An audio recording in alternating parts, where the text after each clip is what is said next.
क्या शादी के बाद एक बेटी अपने माता पिता का ख्याल नहीं रख सकती?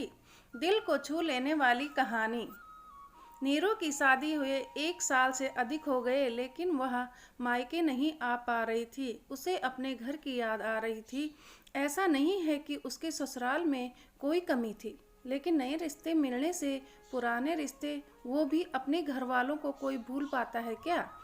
वह माँ को फ़ोन पर कहती, मम्मी घर आना है, मुझे सबकी याद आती है, मैं सबको बहुत मिस करती हूँ। लेकिन नीरू की मम्मी जब भी उसकी सासू माँ से उसे घर बुलाने की बात करती तो वह कोई ना कोई बहाना बनाकर मना कर देती, क्योंकि वह बहुत ज़्यादा पाखंडी विचारधारा वाली है। नीरू अब उदास रहने लगी, उसका वहाँ मन नहीं लगता। एक दिन उसे मौका मिला जब वह अपने मायके के पास वाले शहर में होली की शाम पति के साथ आने वाली थी। वह कुछ देरी के लिए ही सही बिना किसी को बताए घर आ गई। घर आते ही उसका चेहरा खिल गया। वह उसी रात ससुराल भी चली गई, क्योंकि उसकी सासू माँ को बुरा लगता। संगीता की शादी को 8 साल हो गए। उसकी शादी दिल्ली के एक पास इलाके में हुई है, लेकिन ससुराल ना जाने किस जमाने में जीते हैं। उसके ससुराल में हर चीज़ पर पाबंदी है। वह ससुराल में अपने मनपसंद के कपड़े भी नहीं पहन सकती। मायके भी साल में 1 बार जाने को मिल जाए वही बहुत है। पति की पोस्टिंग दूसरे शहर में है। वह बताती है कि एक बार माँ बीमार थी, तब बिना ससुराल में बताए मैं माँ से मिलने गई थी। अगर बताती तो उनसे मिल नहीं पाती।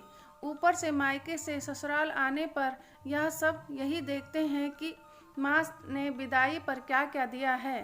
कुछ कमी लगने पर फिर वही पुरानी बातें कि ये नहीं दिया, ऐसी साड़ी कौन पहनेगा, इसलिए मैंने नहीं बताया। ऐसा नहीं कि हर बार मायके जाने पर मैं विदाई में सामान भरकर ससुराल लेकर जाऊं, वो भी जब वे परेशान हों। दिल्ली के एक प्राइवेट कंपनी में काम करने वाली प्रेरणा का मायका मेरठ में है।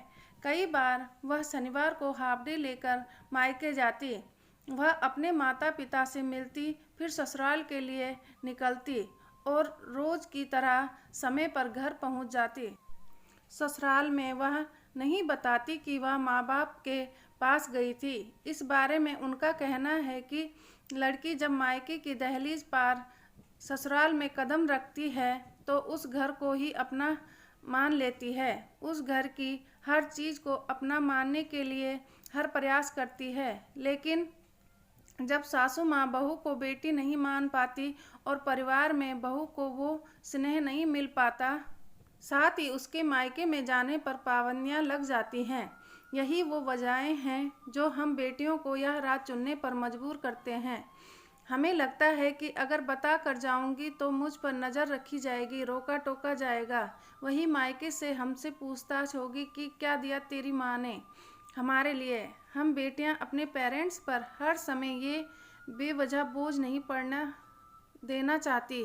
वही शादी के बाद पेरेंट्स को किसी भी तरह की मदद पहुंचाना ससुराल वालों को पसंद नहीं होता।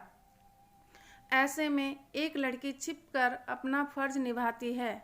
असल में शादी के बाद बहुत कम लोग ऐसे होते हैं जो अपनी बहू को मायके की जिम्मेदारी निभाने की छूट देते हैं। उन्हें लगता है कि इस तरह वह अपने घर में ही फंसी रहेगी और ससुराल पर ध्यान नहीं दे पाएगी। मैंने ऐसे भी मजबूर पिता को देखा था कि वो कैसे अपनी ही बेटी से मिलने उसके ऑफिस आते थे, क्योंकि बेटी के ससुराल वालों को यह पसंद नहीं था।